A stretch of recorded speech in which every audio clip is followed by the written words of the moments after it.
1. Vitamin C plays an important role in keeping us healthy. Most mammals produce it in their livers, so they never suffer from a lack of it. Curiously, however, some mammals, such as humans and apes, cannot do so. What happens when you lack this important vitamin? You might see black and blue marks on your skin. Your teeth could suffer too. The pink area around them might become soft and bleed easily. These are just a couple of good reasons to eat plenty of fresh fruit. 2. The word drug means anything that even in small amounts produces changes in the body, the mind, or both. This definition, however, does not clearly separate drugs from what we usually think of as food. The difference between a drug and a poison is also unclear. All drugs become poisons in large amounts, and many poisons are useful drugs in carefully controlled amounts. Is alcohol, for instance, a food, a drug, or a poison? It can be any of the three, depending on how we use it. 3. Green tea has a long history in Japan and strong ties with Japanese culture. Because of this, one might think that green tea comes from a plant unique to Japan. However, all tea, no matter what its color or taste, comes from the same plant. Then what causes the differences in taste and color? They are, in fact, the result of different ways of growing the tea and treating it after it is picked. 4. Wolves have an interesting way of raising their young. When a female wolf is ready to give birth, she digs a hole.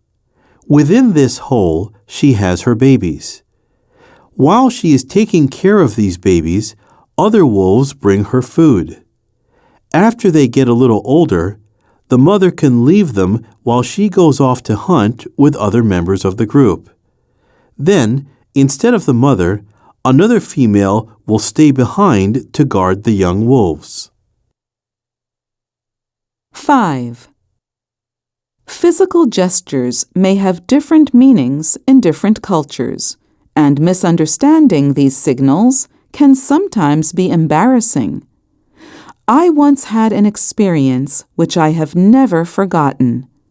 Some years ago, I took a small group of foreign students to Kyoto.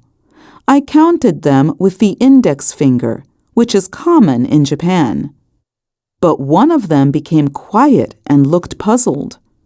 When I asked him what was the matter, he replied, "In my country, we count people with our eyes. We use our fingers to count pigs." 6. The smile may no longer be an effective way to mask one's true feelings. Some psychologists have claimed that true smiles and false smiles use different muscles. For example, in the true smile, the muscles surrounding the eyes tighten, while the cheek muscles pull the corners of the lips upward. On the other hand, in the false smile, the muscles between the eyebrows move slightly, while the muscles around the mouth pull the corners of the lips downward. If the psychologist's claim is proven to be true, perhaps people will worry less about what they say and more about which muscles to use when they smile. 7. When English-speaking people talk about hot food, are they saying the food is spicy like curry? Or are they talking about its temperature, as in hot coffee?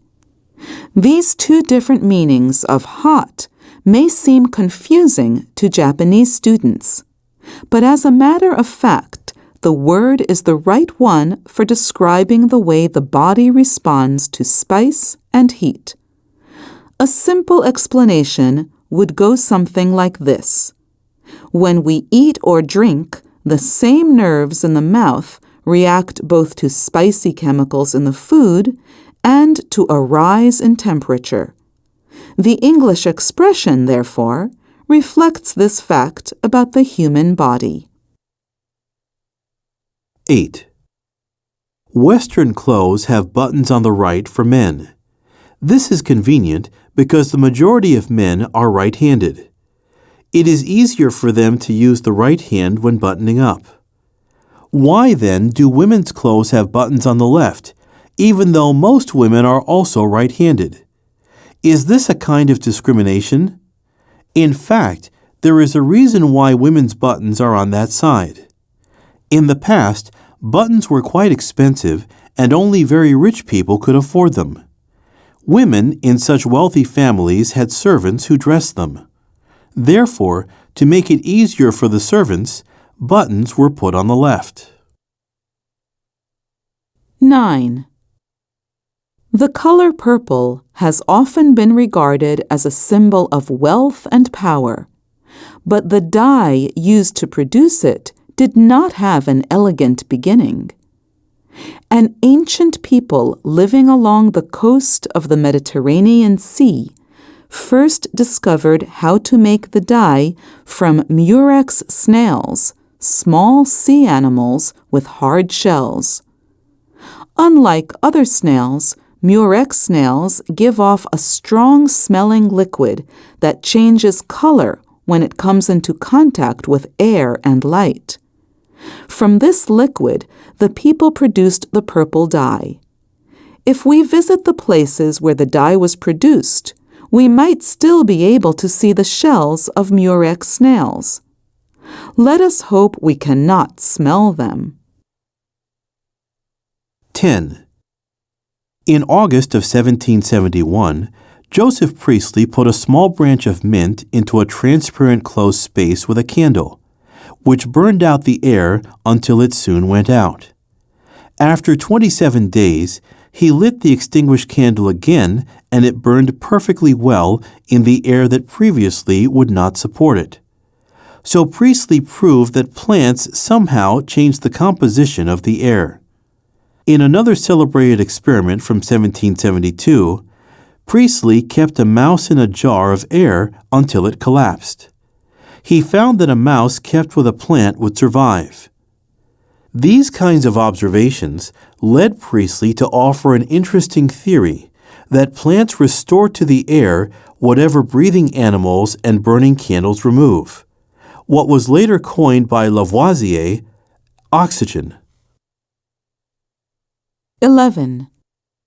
When she was 36 years old, Agatha Christie left home one foggy night and disappeared. The next morning, her car was found halfway down a grassy bank with its hood stuck in the bushes. The police found her fur coat in the car, but there was no sign of her. What they suspected was attempted suicide because her marriage was seriously troubled at the time. Despite the extensive police search of the whole area, there were no clues to her whereabouts. But then, 11 days after her disappearance, the head waiter at a hotel in North Yorkshire noticed that one of the female guests looked similar to the newspaper photos of the missing novelist.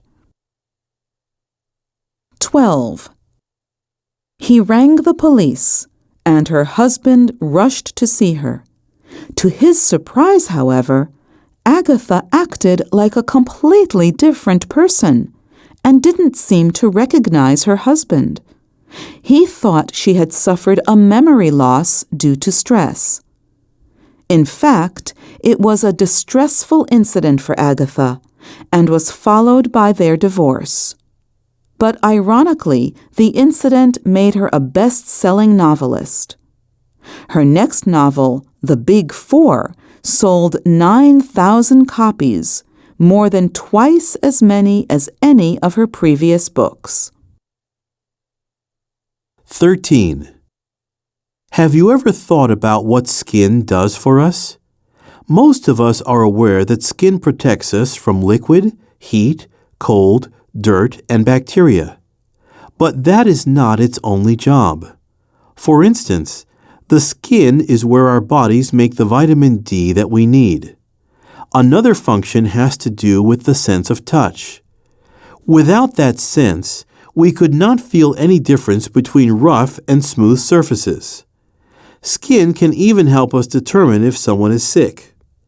The wrong color, slightly gray or very pale, may be a sign of disease. Skin may reflect a person's mental state too. Unusual sweating, for example, may be a sign that a person is nervous or under stress. 14. Genes, the basic parts of cells which are passed down from parents to children, may have something to do with human behavior. In an experiment, scientists put flies into a glass tube and placed a light at the end of it. Some of the flies began flying toward the light.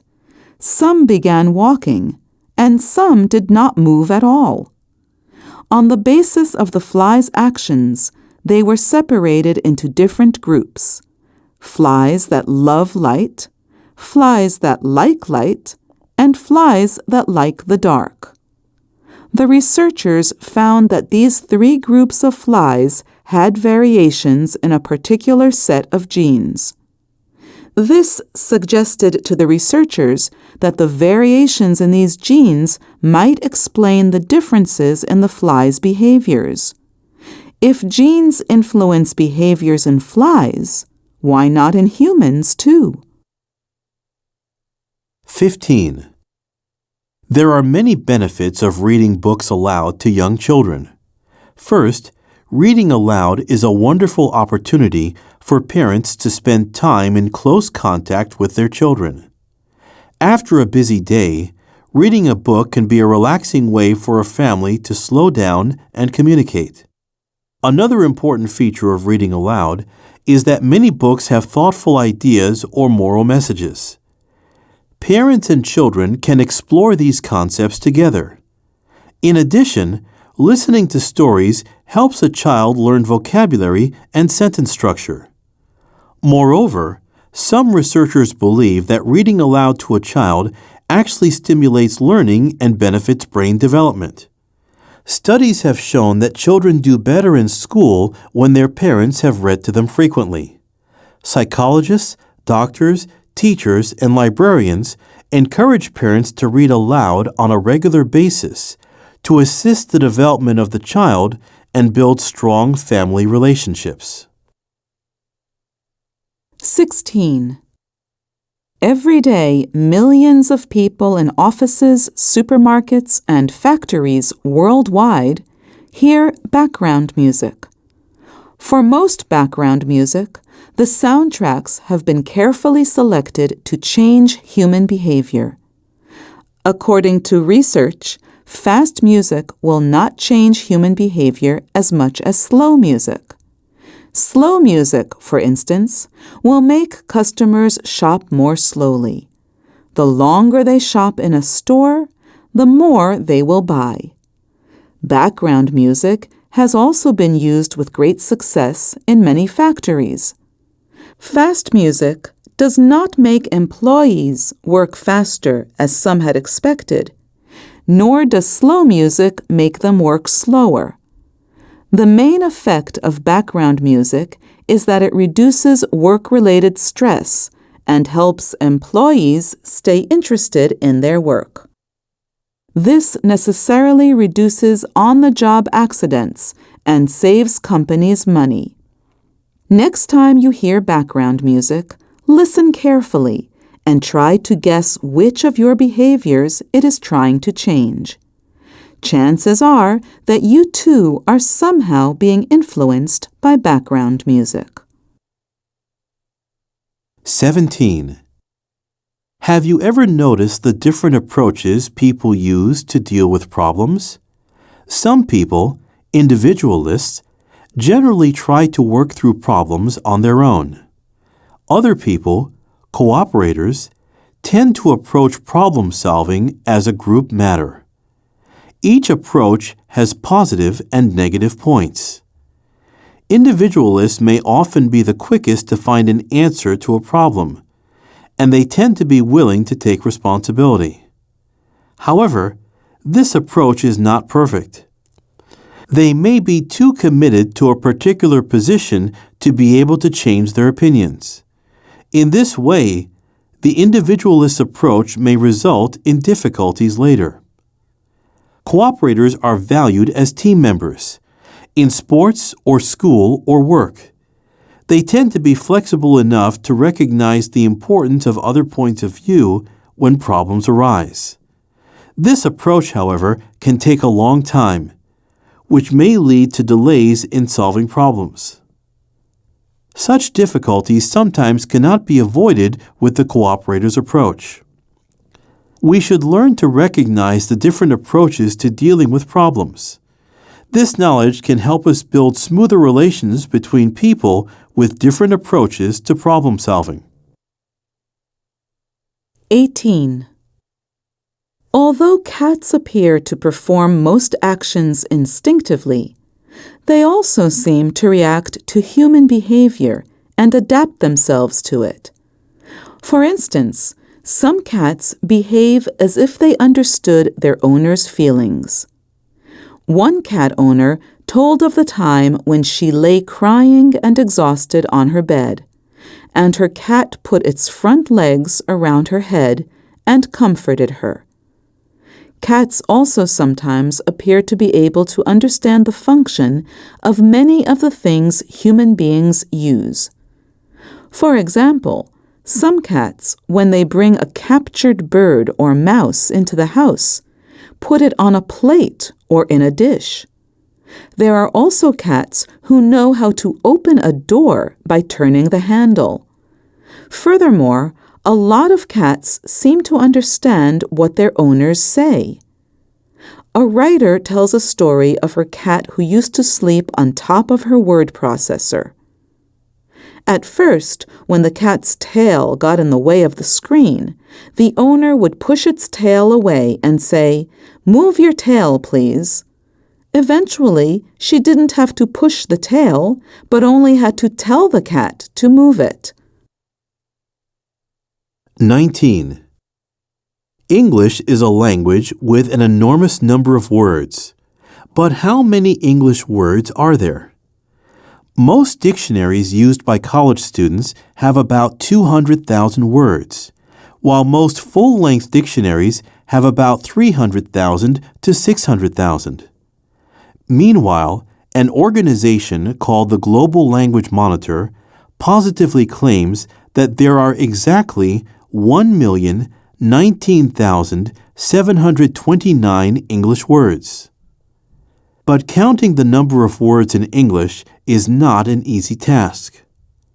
First of all, many words that we use in English today were originally words in other languages. Should the words sushi or tsunami be considered English words now that they are frequently used? Then, there is the question of words that were used centuries ago but are no longer used today.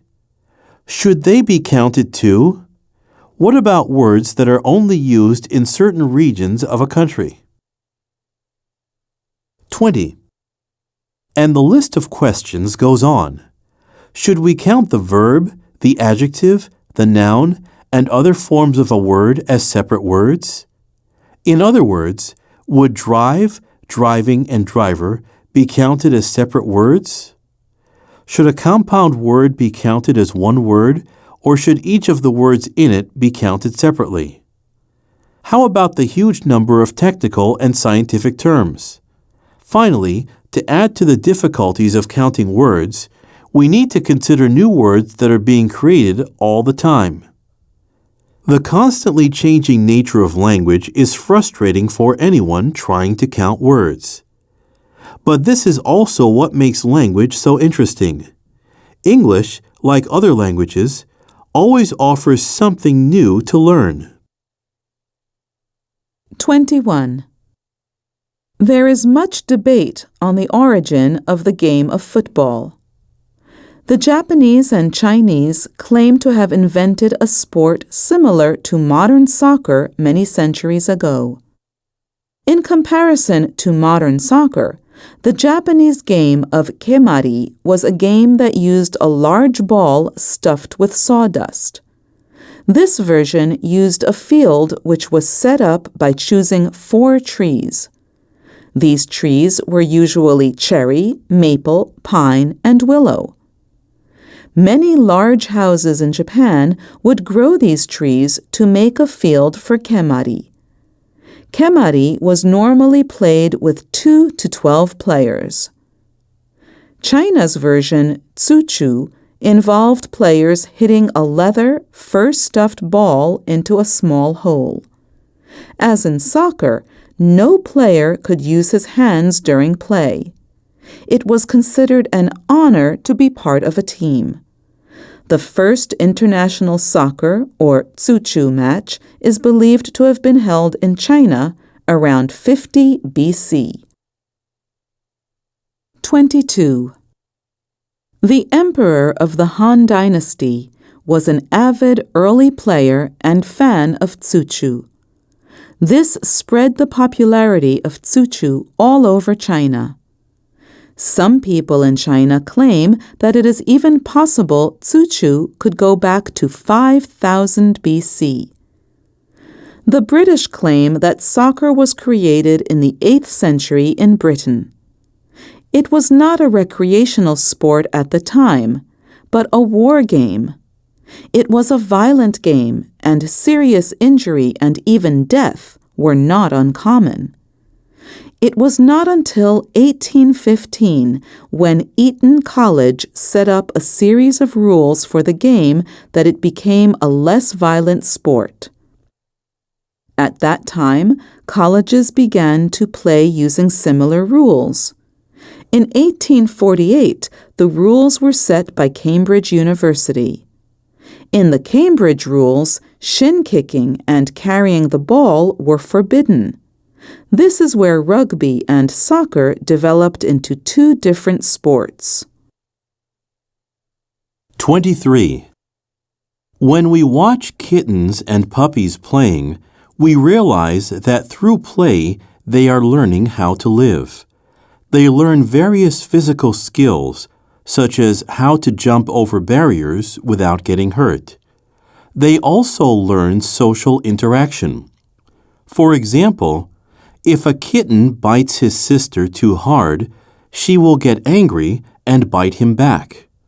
These physical and social skills form part of the training that young animals need in order to grow up. Just as kittens and puppies learn about how to live through play, so do children. But in present-day Japan, especially in cities, there is not much space for children to play in. Children need to release their energy for their mental and physical health. They need space, especially outdoors, so that they can run, jump, and yell. 24. Another point to consider is how much time children have to play. Some people say that 4 to 5 hours a day of playing outdoors with others is necessary, even for 12-year-olds. It is very doubtful, however, whether any Japanese children get that much free time. Concerned about their future in an increasingly competitive society, parents generally tell their children to study more. Very few would tell them to go out and play.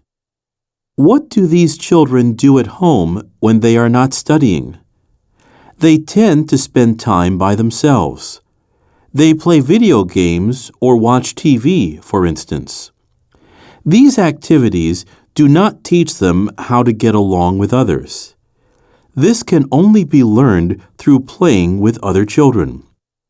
They need to play without being told what to do by adults in order to learn about leadership and group harmony on their own. Outdoor space is particularly suitable for this purpose.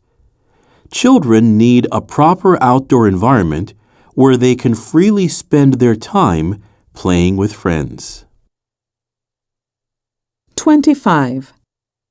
Traditions and customs based on superstitions and religion have been an important aspect of weddings in all cultures. They vary greatly from one country to another, and sometimes even between different ethnic groups in a particular country. Though many traditions and customs have been forgotten through the years, many of today's wedding ceremonies have their beginnings in ancient beliefs and customs that originated in medieval times. In a Christian wedding, the bride usually wears a white wedding gown to show that she is pure. White was a color that was once believed to keep evil spirits away. On the other hand, in Hinduism, white signifies the color of death. A Hindu bride usually wears a red dress with gold stitching. In China, both the bride and groom are dressed in red, which is a color associated with celebration and good fortune. 26. In many cultures, after the wedding, it is traditional for the groom to carry the bride over the threshold of their new home. This custom originated from the belief that bad luck may fall on the bride if she enters a new home with her left foot first. The custom of throwing rice or flowers at the newly married couple to wish them fertility and prosperity originated in Asia and later became popular in America. At a traditional Japanese wedding, it is considered unlucky to use words like cut, separate, or leave. Though weddings in many parts of the world still continue to be rituals that reflect ethnic, cultural, and social backgrounds, contemporary weddings incorporate more meaningful customs better suited to today's values. 27. A basic rule of medical science is that no human life should be used for the benefit of another. Some people are against human cloning and related techniques for this reason. In cloning, an egg cell is used to develop ordinary cells. The opponents of cloning insist that this is killing, because it destroys the potential of the egg to develop into a human being. Other people oppose cloning because at this stage it is unreliable. In animal experiments, for example, success rates are very low. Still others are concerned about the future that cloning might bring about. They are afraid that cloning will lead to the production of human beings for body parts. They also fear that cloning might lead to attempts to create superior humans. 28. Not everyone is against human cloning, however. Some people support cloning if it is for the purpose of medical treatment, although they oppose the cloning of babies. The medical benefits of cloning and related techniques, they argue, could be huge. For example, if a heart can be developed from a patient's own cell, the body will not reject it. Furthermore, he or she will not have to wait for someone to die to get a new heart. Supporters claim that the use of such techniques is not killing. Just as ordinary store-bought eggs do not develop into chickens, the eggs used for cloning do not develop into human beings by themselves. They also argue that it is already practically impossible to stop a patient from receiving medical treatment that in some way depends on cloning and related techniques. Even if one country bans cloning, there will always be another country that promotes it. The supporters, therefore, maintain that scientists should have the freedom to experiment and that people should have the freedom to seek life-saving treatments.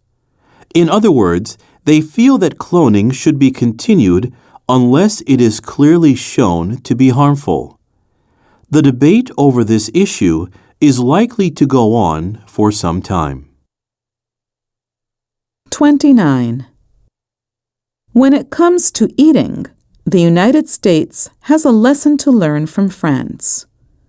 I'm not talking about the kind of elaborate dinners Americans often associate with the French. Many of the meals the French eat are quick and simple. The difference is that the French eat together.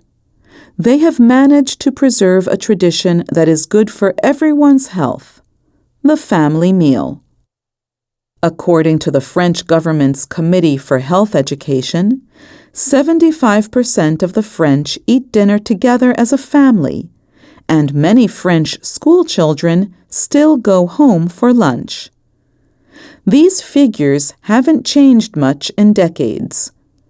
In the United States, on the other hand, national studies show that on average, only one family in 3 sits down for dinner together on a daily basis.